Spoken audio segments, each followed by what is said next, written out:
Do you fear life? Do you find yourself resisting existing? Do you find yourself struggling to understand why your brain brings you big, intrusive thoughts, scary thoughts, a lot of anxiety, a lot of panic? And do you struggle to know what to do with all of that? Do you wonder, is there a way out? Do I have to live with this? Is this the way it's always going to be?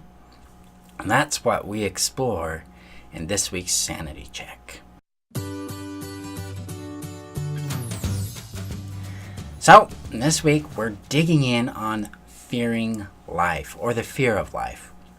Now, for me, the fear of life started very early on. It started way back in my early childhood when it started with abuse. It started with neglect. It started with these events where I didn't feel like I belonged. That I didn't feel like I was normal, that I was acceptable, that I was wanted. There's a very distinct moment in my mind where I concluded that I wasn't worth it or loved. I was 5. I was walking home from church. I was looking at some flowers, and there were some bees doing their thing, and there's just this thought in my head that said, I'm not a person that God would be happy with. I'm not a person that my parents would love. Because I had thoughts and I had feelings that were contrary to the things I was being taught, to the things, to the expectations of my parents, contrary to what I was told I was supposed to be. And that all turned inward as that I was the problem. And so from that point forward, I began to relate to the world from that premise that there's something wrong with me, I don't fit. And this created an anxiety loop in my thinking. And it wasn't just made up. That's something that's really important for us to understand, for you to know and to internalize.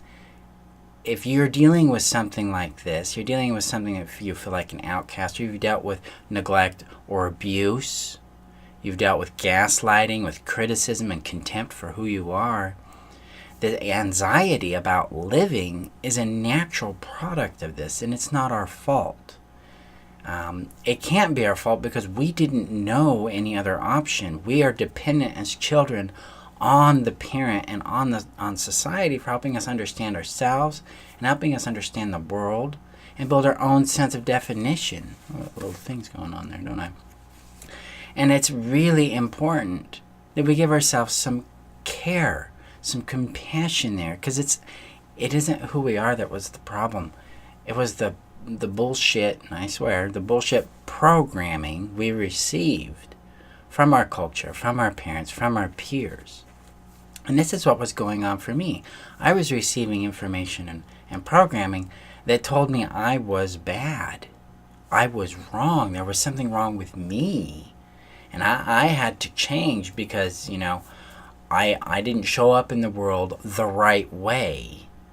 I wasn't the good way and things like that. This created in my mind an anxiety loop that taught me to interpret the world as a dangerous place. It taught me to think of people as dangerous because who knows what they'll do to me.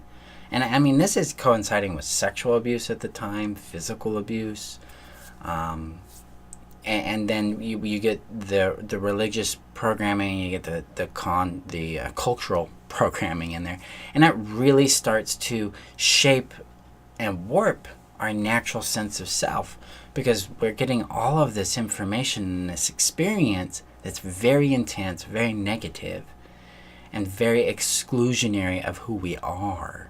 We're being, who we really are is being exiled into the wilderness with these kind of events. And this is what I started out with in my own life.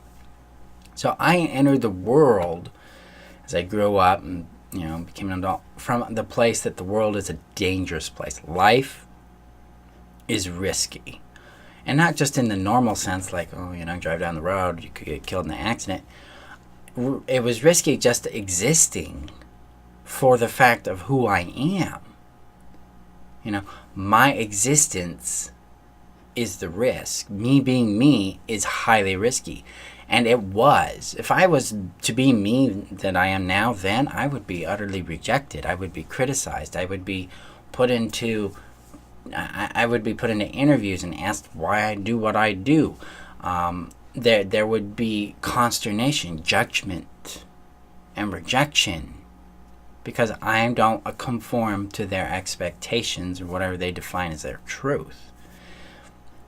Now, I'm sharing this because you've likely come from a similar place where who you are was vilified, shamed, and then turned into the enemy that had to be extinguished. So you were taught to be your own enemy. You were taught to hate yourself. Nobody's born hating themselves. Nobody is born loving themselves. We are born without that kind of map or programming.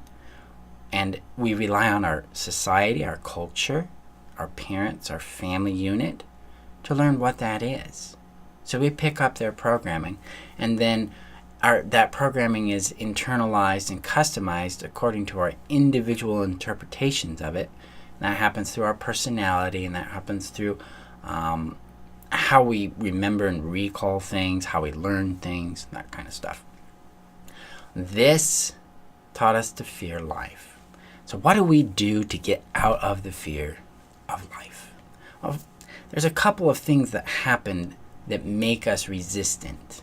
And these two elements are really important to understand, because once we understand the two elements that are going on that drive our fear about life, then we can step into the 3 steps that get us out of that and help us begin embracing life as something that is beautiful, that's something that has love and vitality available for us, and we're able to handle the risks that are inherent to existing, such as encountering abusive people, dangerous situations, things like that. These 2 elements are resistance and assumption. Resistance is all about saying no. It's denial. It's not like saying no, I don't like that. It's more like that shouldn't exist. That has to change. That has to go away. I want that to be something that it's not. So it's like putting your thumb on the end of a hose, and then the water's coming out and goes. Psh. That's the kind of resistance that's happening. You're trying to make the water and the hose do something that it doesn't do, which is stop. You got to go turn off the water at the valve, and that's like that example is like agreeing with reality. Rather than trying to make the water stop in the hose with your thumb, you go and you turn it off at the source, and then the hose does what the hose does, and the water can do what the water does, which means nothing. The hose just delivers the water, and the water falls out of the hose. Well, if there's shut off at the valve, which is what controls the water, then there's water or there isn't. So we have to understand that we're in resistance to reality, and that keeps us stuck, that freezes us in a position, in our position, and then that creates a loop that recycles over and over, and that shows up as patterns in our life. We're doing things over and over, have the same kind of relationships over and over, the same kind of outcomes over and over and over. It's because we're in resistance to where we're at. We want this situation or where we're at to change, rather than us change our relationship to it. Okay. And the second aspect there is assumption. Now, assumption is the way we control or predict the future. And assumptions show up as things we treat as facts, but they're actually opinions. Well, that's going to happen again. Well, nobody's going to love me. Well, I've gone out on 1,000,000 dates and it's never worked out, so it's not going to work out again. Or, I failed 10 times at this thing, so I'll fail 11. It's not going to work for me. I'm not good enough. I'm not worthy. Or it doesn't work that way for me. These are all conclusions we're coming from based on our subjective experience in the past. And then we take those experiences and we turn them into conclusions that predict the future. And I call that an assumption. I'm assuming the future will be this way, so I'm going to act like it will be, thus creating a self-fulfilling prophecy. But resistance and assumption get together and they create a very toxic and powerful combination that shapes how we respond to the rest of our life. So if I have the assumption that the world is dangerous or that life is inherently dangerous, I'm going to resist life, and I'm going to behave in a way that promotes that point of view, and it's going to cause me a lot of grief. How do we get out of this cycle? How do we get out of this trap? It takes three things, and well, I'm going to throw in a fourth one. First, it takes courage. This is hard work. This is big stuff. This is reshaping how we fundamentally see the world. And so it's going to require us to have a certain kind of persistence, especially when our mind is screaming at us in fear.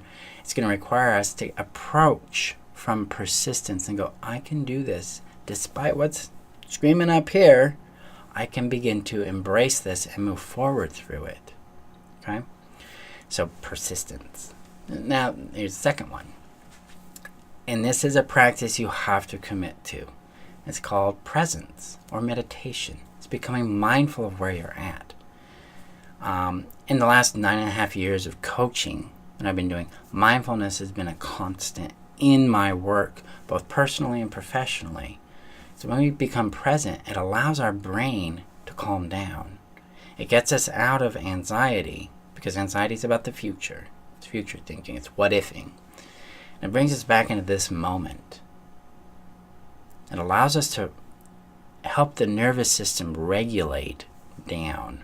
Because if we're in anxiety, we're in a heightened state of awareness and alert. We need to bring that down. The only place we can bring it down is in this moment. Not in tomorrow, not next week. Here, now. Because the majority of the time, our world is actually pretty safe. Unless your house is on fire in this moment, you're actually safe. Unless, something violent is happening right now in this moment, you shouldn't be watching this video. You should be taking care of that. But if you're sitting here watching me and learning with me, you're safe. So, presence. We become present with ourself. Okay? This is important. We got to make a daily practice of becoming present. And we do that through meditation. And there's a number of meditations that help help us accomplish this. I don't recommend guided meditations, and I don't recommend transcendental meditation for this process.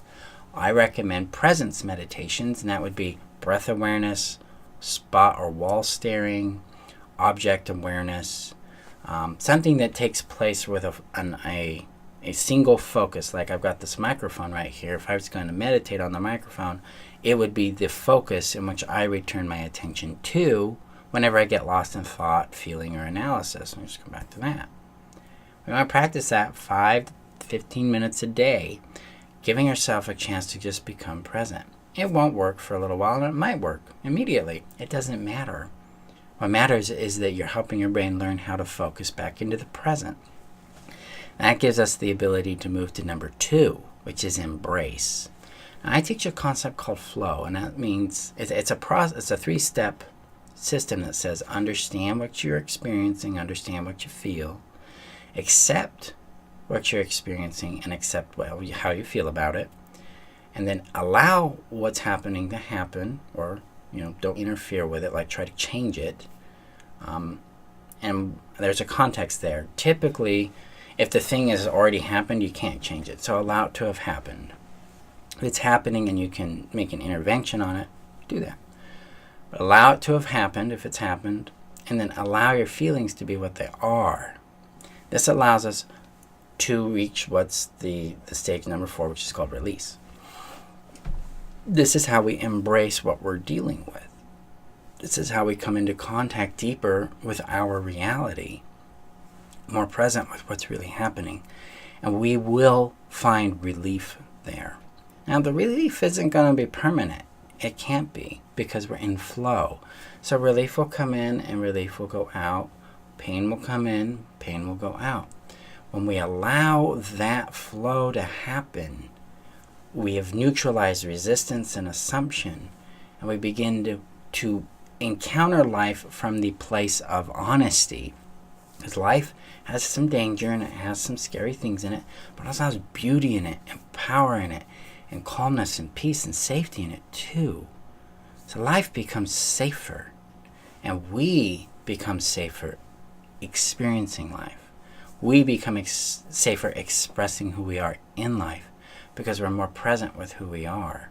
And we're able to work out the trauma, we're able to work out the resistance and the hurt that we've gone through so that we can express, so that we can show up more of who we are in this world and be what we want to be and contribute what we want to contribute to life. So embracing means to understand, accept, and allow what the experience is and how we feel about it. And then the next step and the third step is fun, because this is where life enters the play zone. We leave survival and we enter thriving. We move from controlling things into play, into discovery, into experiment. And this is where we embrace curiosity. This is where life takes on that childlike playfulness and giddiness and enthusiasm. This is where we begin to find ourselves again and reconnect with who we really are, and to find that enthusiasm, to feel it, and naturally so. So that's how we get out of fearing life. We move into presence. We embrace what we feel. We embrace where we've been, what we've gone through. We allow ourselves to heal.